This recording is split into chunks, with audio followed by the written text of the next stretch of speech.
Before heroes such as Tiber Septim or Nerevarine appeared, before the Empire stretched across all of Tamriel, there was an age of chaos, war, and divine intervention. When gods walked among mortals, when power rose from ashes and the foundation of the world were shaped by blood and ambition. Today, we will delve into the most important events of the First Era. Year 0. The event marking the beginning of the First Era is the founding of the Camoran dynasty in Valenwood. The Camoran family was an aristocratic dynasty that ruled the Valenwood for most of its history. It is one of the earliest known dynasties in Tamriel, whose founding by King Epler is traditionally considered the beginning of Year 0 of the First Era. Year 20. The first recorded mention of the existence of the Psijic order dates to the year 20 of the First Era. This reference is said to tell the story of a famous Breton sage and writer, Vernet, who traveled to the island of Artaeum to meet Ayleids, the master of rites of the Psijics and the leader of the order. Even then, the Psijics were advisors to kings and advocates of the Elder Way. The Elder Way is a philosophy of meditation and a study that combines the forces of nature with the will of an individual. It differs from magic in origin, however, its effects are very similar. The Psijic order served the rulers of Somerset Isles as advisors. From the very beginning, they selected their members through a complex, ritualized method incomprehensible to outsiders. Despite this, most members of the order are Altmer, though it is said that the order also recruits representatives of other races, particularly, however, those possessing powerful magical talents. It is said that some leaders of the order could even rival Sotasil in wisdom, if not in power. The order itself was much larger in times when it was more directly involved in the affairs of the world, and in the history of Tamriel, it would more than once play an important role in key moments. Year 68. For hundreds of years during the Merethic era, the Atmorans crossed the Sea of Ghosts to reach Tamriel from their freezing homeland of Atmora, following into the footsteps of Ysgramor. The last groups arrived in Tamriel on 2 ships, sadly, largely loaded with corpses. The survivors begged to be allowed to dock at a port of the coast of Tamriel. The situation occurred in year 68 of the First Era. Descriptions of the land these Atmorans had left changed drastically over the years, leaving many convinced that the realm was gradually dying, strangled by frost. Modern expeditions to Atmora describe a place of eternal winter with little life and no trace of human presence. If its inhabitants failed to escape to Tamriel, they undoubtedly succumbed to ever-worsening climate many centuries ago. Ysgramor's legacy lived on in Tamriel through the descendants of the leaders of men. The 13th ruler in the line was Harald, who began his reign in the year 113 of the First Era. The new High King established the Conquer lands as the official home of his people, abandoning dominion over Atmora in favor of the new land. There, he began deepening and strengthening his rule by claiming new territories. During King Harald's reign, a new establishment was created, the Moot, a council composed of representatives from all the holds, which was to choose each subsequent king in the future. Over the years, the council gained increasing authority. At one point during Harald's rule, his kingdom was threatened. Galdor, a respected archmage, was killed by his sons, Yrrik, Mikrul, and Sigdis. They stole their father's valuable amulet and wreaked havoc upon the surrounding villages. King Harald sent his finest warriors to hunt down the 3 brothers, including his personal battle mage, the Archmage of Windhelm, Geirmund. The clever mage pursued them across the land and managed to kill each of the brothers. First, he cornered the youngest, Mikrul. This took place at an old barrow of Folgunthor, where he sealed him deep within a tomb. The eldest, Ygritte, was imprisoned in the half-buried city of Cyrodiil. Supposedly, an epic battle took place there. Finally, Geirmund confronted the last son, Sigdis, near the small town of Ivarstead. Sigdis challenged the Archmage to a magical duel. They fought for so long that in the end, both fell. King Harald ordered a tomb to be built in the middle of the lake, where Geirmund was to guard Sigdis' grave for all eternity. King Harald himself lived unexpectedly long. He died at the age of 108, outliving some of his children who continued their father's work. One of these children was Hjalmar, Harald's eldest son, though he was granted only a short time to rule. He departed to Sovngarde a year after taking the throne. After him, the 15th High King became Vrag the Gifted, Harald's second son.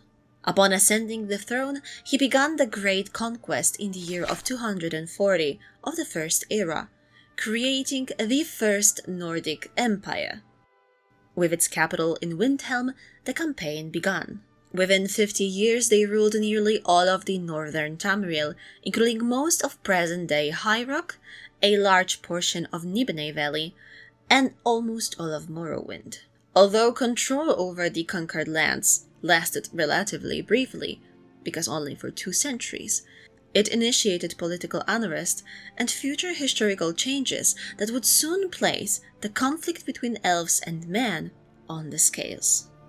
In the early years of the First Empire, the occupied territories were already divided into strongholds ruled by a mosaic of clan leaders, kings, and councils, all of whom paid tribute to the High King. Associated with King Vrag is a story mentioned in the Elder Scrolls Online. Little is known about his descendants, except for one who was said to be a bastard. According to one legend, on a snowy night, a richly adorned guar quietly brought a child to the village of Fulstrom in the northeastern part of Eastmarch. No one heard the animal pass through the village, and the villagers discovered the child only when it began to cry. At dawn, the guar had supposedly vanished. Having gained an overview of the situation in the lands of future Skyrim, let us move to the lands of Cyrodiil and turn back to the year 198 of the First Era, to what was happening in another part of Tamriel during the lifetime of King Harald. Religious conflicts were an early affliction among the elven inhabitants of the future Cyrodiil. Already since the Merethic era, tensions had persisted among the Ayleids between those who worshipped the Daedric deities, which we call Daedrophiles, and those who revered the Daedric gods, known as the Psijics. This conflict intensified over time to the level of a ticking bomb. This religious division is called a Narfensel schism, taking its name from the Ayleid city of Narfensel. The said bomb finally exploded precisely in the year 198 of the First Era. The Ayleid king Glenfarne of Atadar led the combined forces of Daedrophile warriors against the traditionalist Psijic forces in the city of Vendelbeck. Glenfarne drove the worshippers of Aedra out of the land and into the Black Marsh. At that time, no one realized how enormous the consequences of this situation would be in the future. The year 242 is a moment in the history of Tamriel recorded in golden letters in many books. The yoke of Ayleid lords had always tightened around the humans, whose entire existence in the lands of future Cyrodiil had been reduced to slavery. Ayleid society changed, becoming far more sadistic and hedonistic. Slaves were subjected to ritual torture and sacrificed to Daedric princes in exchange for Daedric armies and other benefits. It was in the face of this oppression that a slave named Alessia prayed to the gods, who finally granted her their favor. Akatosh was said to have inspired the woman to lead a rebellion. The supplicated Kinareth sent 2 demigods to aid the rebels. Her son Morihaus, a bull-shaped in appearance, and Pelinal Whitestrake, a renowned warrior and divine champion. Both reportedly arrived at Alessia's rebel camp with elven blood already spilled by their divine hands, and were said to have declared to the Needs that upon arriving they had already slain certain Ayleid leaders. Thus, a triumvirate was formed, determined to overthrow Ayleid rule and establish their own place. With growing strength, human forces took control of the land east of the Niben River. The fighting continued. Pelinal faced Ayleid kings and warlords in open combat, while Alessia and Morihaus managed the growing rebel armies. Alessia quickly gained allies in the First Nordic Empire, which, having previously been unable to penetrate deeply into the Ayleid territory, swiftly allied with the Alessians after the outbreak of religion. Alessia hired Nords as mercenaries, promising them land and trade concessions after victory. Desperate in the face of impending defeat, the Ayleids called upon their kin, the Exiles, for aid against the rising forces of men. The Barsabic elves, however, refused to help. They had no intention of assisting those who had driven them from their own homeland.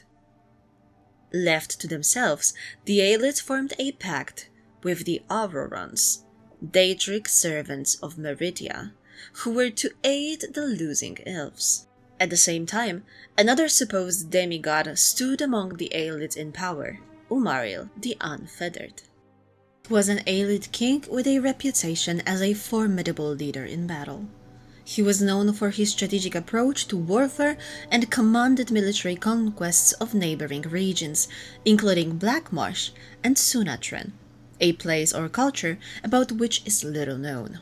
Umariel was named the champion of Meridia, granting him full command over the legions of Aurorans and Ayleids. Finally, prepared for direct confrontation, residing in the Wild Gold Tower, he challenged Pelinal to a final battle. Pelinal arrived with an army at the tower. Umariel summoned storm Atronachs and sent them against the rebel host. Known for his bravado and temper, Pelinal, in a frenzied act, charged alone toward the tower to meet Umariel. The path to his enemy was paved with waves of advancing elven and Daedric forces. Every foe was slain, but Pelinal's blessed armor shattered, which was part of Umariel's plan, as he had enchanted his army's weapons with complex Welkin stone magic, which he had been gathering since the moment he challenged Pelinal. At last, when Pelinal was already gravely wounded, Umariel himself appeared, and the two Aedric champions clashed in battle. Despite his injuries, Pelinal managed to defeat and kill Umariel the Unfeathered. Sadly, the remaining Ayleid kings, together with their Daedric allies, fell upon the exhausted Pelinal, tore him into 8 pieces, and left only his head within the White Gold Tower. When Morihaus finally reached the tower and discovered the head of his dear friend Pelinal, the two shared one final conversation. During this exchange, Pelinal lamented that he had learned Umariel had deceived him and had not truly died. It was revealed that Umariel, in his cunning, had bound himself to the realm of his mistress Meridia, and after being slain by Pelinal, he was merely cast through the waters of Oblivion to one day be reborn like any other Daedra, thus cheating death. Pelinal warned that he would no longer be able to protect humanity from the power and wrath of Umariel the Unfeathered. But Morihaus refused to believe this and remained convinced that Pelinal would return one day. It is believed that Umariel spent a long time in the colored rooms, slowly but steadily regaining strength and planning his revenge. Pelinal perished, but Umariel and the Ayleid Empire were defeated, and the Needs took control of the land and the White Gold Tower. After capturing the tower in 243 of the First Era, Alessia proclaimed herself Empress and established San Krator as her holy city. Following the success of Great Rebellion of the Nordic slaves, Alessia founded the Allesian Empire, the second empire of men in Tamriel. All former slaves were freed, and the allied Ayleid city-states were granted vassal status under the new order. Alessia formed an alliance with the people of Skyrim, granting the Nords part of the territory in the Neben Valley, thus honoring her promise. One of the first challenges faced by the new order was establishing a religion which was acceptable both to the inhabitants of the empire, accustomed to a pantheon derived from the Aldmer, and to her Nordic allies, who opposed any elven deities. As a compromise, the faith of the Eight Divines was established, incorporating elements of both Aldmeri and Nordic religion. At some point, Alessia gave birth to a son named Belharza. Belharza's father was Morihaus, and it is he, Belharza, who is regarded as the first Minotaur. Alessia passed away in the year 266 of the First Era, leaving power to her son. According to a legend, Akatosh made a covenant with Alessia, and on her deathbed gifted her the Amulet of Kings as a symbol of that oath. Akatosh's second gift was the eternal dragon fires. So long as the empire upheld the worship of Akatosh and his Aedra, and Alessia's heirs bore the Amulet of Kings, Akatosh and the other gods pledged to maintain a strong barrier between Tamriel and Oblivion so that mortals would never again have to fear the destructive hosts of the Daedra. The red crystal shining within the Amulet of Kings is the Kim El Adabal, Alessia herself. Belharza succeeded his mother. Unfortunately, little is known about his reign. Empress Alessia, however, was elevated to sainthood, and her deeds would resonate through the actions of the Allesian order. Although the exact date of the founding of the Allesian order is unknown, it is assumed that it emerged at the beginning of the 4th century of the First Era, between the years 266 and 360. Its place of origin is attributed to Calovia, which at that time still resembled a jungle. The founder of the order was Maruk, known as the Monkey Prophet. Maruk indeed resembled a monkey in appearance, as he represented the beast folk race of Imga. Maruk created the central doctrine that initiated not only the founding of the order and its objectives, but also the great transformation of all the land. The Alessian doctrines, also known as the 77 inflexible doctrines, were written by Maruk, and due to their massive influence on the culture and spirituality of the people, they became the foundation of law and order throughout the whole Alessian Empire. Maruk claimed that he encountered the spirit of Alessia while serving his punishment in Stone Meadows. Despite his torment, he wrote in his own blood the words he heard from the blessed Al-Esh, as Alessia was called. He was said to have received a revelation that death is an illusion, and that through devotion to the proper life and elnathic annulment, one could overcome the cycle of Arche. Later on, the doctrines challenged not only the authority of all elves, but even the very legitimacy of their existence. Maruk's teachings both gave the empire a defined identity, codifying a pantheon that the people of Tamriel revere to this day, and provoked conflict due to the stricter limitations they proclaimed. His teachings began to question the validity of elven rule. These sentiments led to the creation and gradual shaping of an increasingly abstract and unrecognizable image of a divinity, the One God. The image of one God grew increasingly distorted as the Alessians realized they had to incorporate the existing polytheistic elements of the time into their new religion in order to secure widespread acceptance. This ultimately led the order to declare itself the authority over all religions of Tamriel, resulting in a massive growth of its power and influence. The monotheistic concept of the one god was based on a belief that the time god Akatosh possessed a singular essence, evidenced by the supposed monolinearity of time. The growing hatred toward all things elven was so intense that no one wished to accept that their Akatosh was at the same time the elven high god Auriel. This was only the beginning of the elven troubles. In this period, the only known elven clan that remained in power was Clan Direnni, ruling the lands of High Rock. Long before, around the year 200 of the First Era, a group of hunting Nords accidentally encountered strange people, and the meeting was described by Cozy, author of the Tamrielian tractates. The newcomers appeared as a cross between elf and human. The Nords reacted with aggression, considering them elven abominations.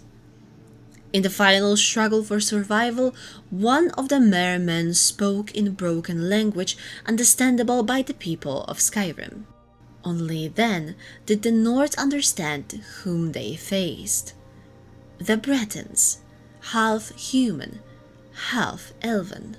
Years later, in the year 368, King Vrag, remembering the history of his ancient people, swore to free the wronged brothers and sisters from the chains of Clan Direnni.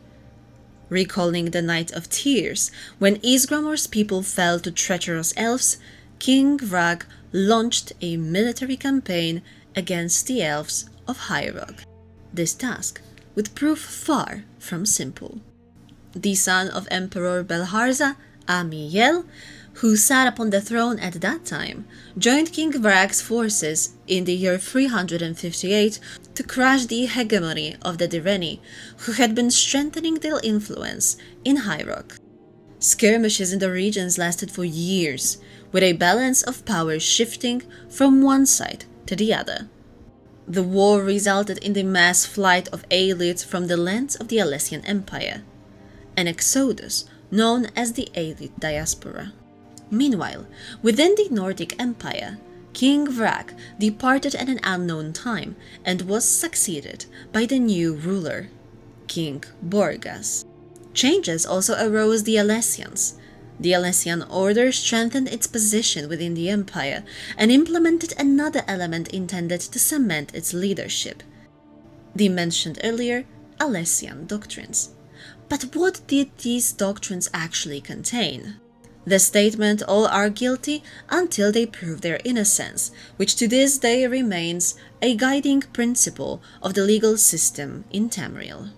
The doctrines also forbade contact with demons and Daedra. Maruk's teachings transformed into religious codes that became the central principles of the Alessian Reformation. Above all, the doctrines were known for their firm opposition to elves and everything elven, especially the Ayleids. This shift was not helped by the fact that although the Alessian Empire had long been established, the Ayleids still inhabited its lands as vassals after its fall. The order began plundering Ayleid settlements, and in the year 361 their doctrines became law throughout the empire. The order was responsible for the sack of Malada, an important Ayleid temple, in 393. The powerful city-state of Miskarkand was also targeted by the order. Initially, the city resisted by force, but over time, its inhabitants fled to Valenwood to avoid further persecution. The last Ayleid bastion held out in Nanalata. Its inhabitants and rulers were given an ultimatum: leave the province or face execution. The head of Nanalata was King Laloryaran Dainar, who gathered those willing to depart and journeyed to his kin of Clan Direnni. The Ayleids who chose to remain were purged by the Order's army. The Order seized control over the entire empire. King Laloryaran joined the ranks of the Direnni hegemony and founded the city of Bisnancel in High Rock. He would yet play an important role in Tamriel's history. Meanwhile, during the Alessian Purges, dark clouds gathered over Skyrim, heralding troubles in a series of historic changes. High King Borgas accepted the faith of the Eight Divines in accordance with the agreement made with the Allesian Empire. This decision was not welcomed by all. The departure from Nordic and Atmoran religious traditions was called the Shadow of King Borgas, which was said to weigh upon the people until the reign of King Wolfheart. Borgas became known for its fervent support of the teachings of the prophet Maruk. As tensions rose and anger toward elves intensified, Borgas chose to take radical steps.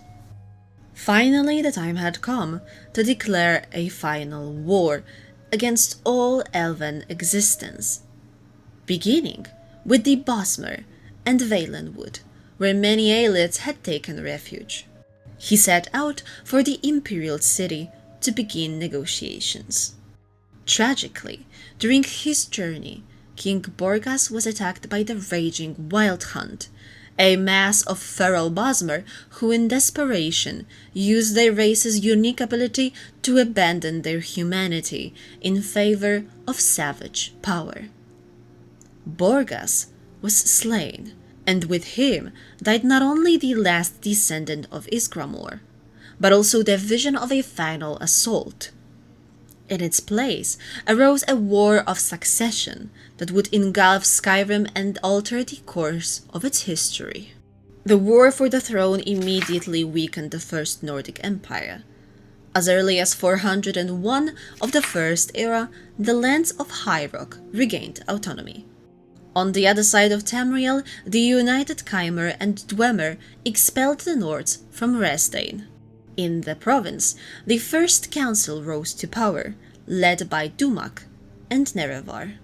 This unexpected cooperation resulted not only in regained freedom, but also in strengthened ties between the races, paving the way for a coming period of prosperity. However, not all welcomed this alliance. The primary voice opposing cooperation with the Chimer was the leader of the Dwemer clan, Rurkan. According to a legend, in anger he threw his hammer Volendrang, and vowed that the clan would go wherever the hammer fell. Clan Rurkan departed from Resdain, undertaking a great migration across the continent, until they reached the hot sands of the Alekir Desert. There, Volendrang fell, revealing to the Dwemer their new home, Volenfell. Where the hammer landed, they founded a capital of the same name. In the Dwemerese language of Dwemer, Volenfell means City of the Falling Hammer. The name endured, though today the sandy lands once inhabited by the Dwemer are known as Hammerfell. Tamriel faces centuries of changes, and what happened next we will hear in the next episode. See you in Tamriel.